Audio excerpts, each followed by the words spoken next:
I got off of a consult recently, and I figured this was a good opportunity to tell you about the perils of not pricing your business services in order to make room for your marketing costs. You have to make sure that your business supports marketing, or you won't be able to market. And I have a very, very good example of this.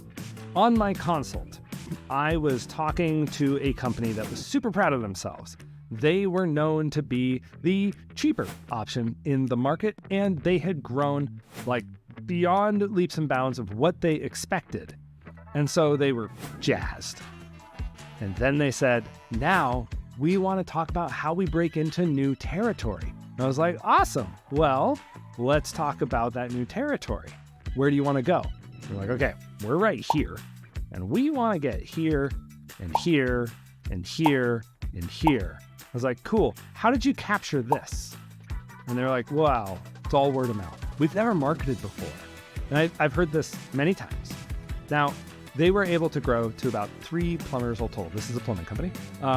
And it was great. Like, they were happy, except they were relying on the word of mouth marketing to do everything for their marketing. Now, what happens when you're trying to reach a market you've never tapped before? When you do that, you don't have word of mouth going ahead of you to try and build something new. Instead, you have nothing.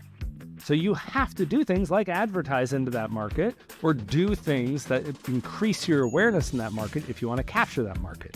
Here's where things get sticky. Other people already own the market and the customers, and you're going to have to grab them from somewhere. And so you've got that factor about the competition. You've also got the factor of the fact that nobody knows you. How's your word of mouth going to reach there? If Sally from your marketplace can never get to Larry of a new marketplace, if those two aren't connected, your word of mouth stops. So what we often find is with word of mouth, it grows and people feel really good about their business, and then it stalls. And that's where ads come in. That's where marketing comes in. You start growing in other pockets of the universe around you in your service areas, and then you can start looping all that in. So they wanted to reach a couple new affluent neighborhoods. And I was like, okay, awesome. Well, you haven't really spent money on the marketing. Let's see what kind of a budget you might need for marketing. I asked them what their average ticket was. And they're like, man, we got the lowest average ticket around. People love our pricing. The clients are super happy. Everyone's jazzed. I'm like, okay, cool. What is that?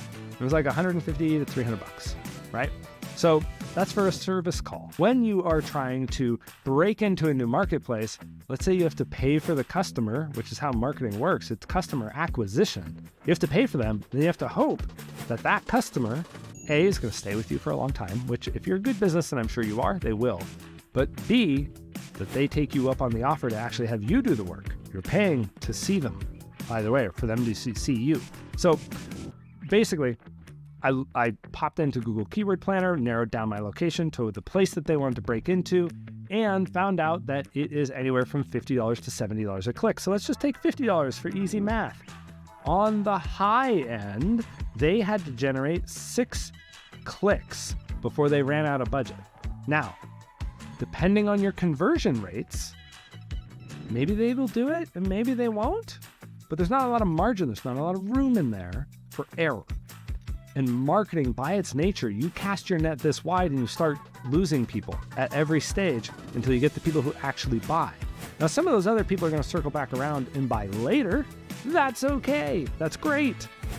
But if you truly want to make your marketing spends show a positive ROI, then what you end up having to do is price for it. So ultimately, what we ran into is on the low end, they could only afford 3 clicks before they were upside down with their marketing spend on each job. At the high end, it was 6 clicks. But let's say you need 10 clicks before somebody finally decides to hire you. Well, you can bank on the lifetime value of the customer and say, well, this person is here today, and then we'll probably keep them. So over the course of 5 years, we might have had to spend $300-400 for this customer, but we'll probably make several $1,000s off them in the grand scheme of things. And I do actually appreciate this mentality because it means that people are thinking of the long game. They're thinking about how they actually build their business, not how they make today pay for itself. But I like to hope that we can make things ROI positive and make today pay for itself as well, or at least a month. We like to look at things in monthly increments. But this is a problem. So now they built their entire business around a model that is not sustainable once they want to capture a new market. Instead, they have to go back and retool their entire business to make marketing work within it in order to make marketing work for it. And that's just a tricky place to be, because you've now trained all your existing customers who love and adore you. This is how much things cost. This is our level of service. And the amount of volume that you have to bring in order to make those metrics work is a lot. So what do? You got to retool the business. And this is all coming back to a singular point of you absolutely need to make sure your business model starts thinking about marketing, even if you feel like you don't need it. That is the overall. And now my screen has gone dark. Well, hope you guys enjoyed that, because that's my video.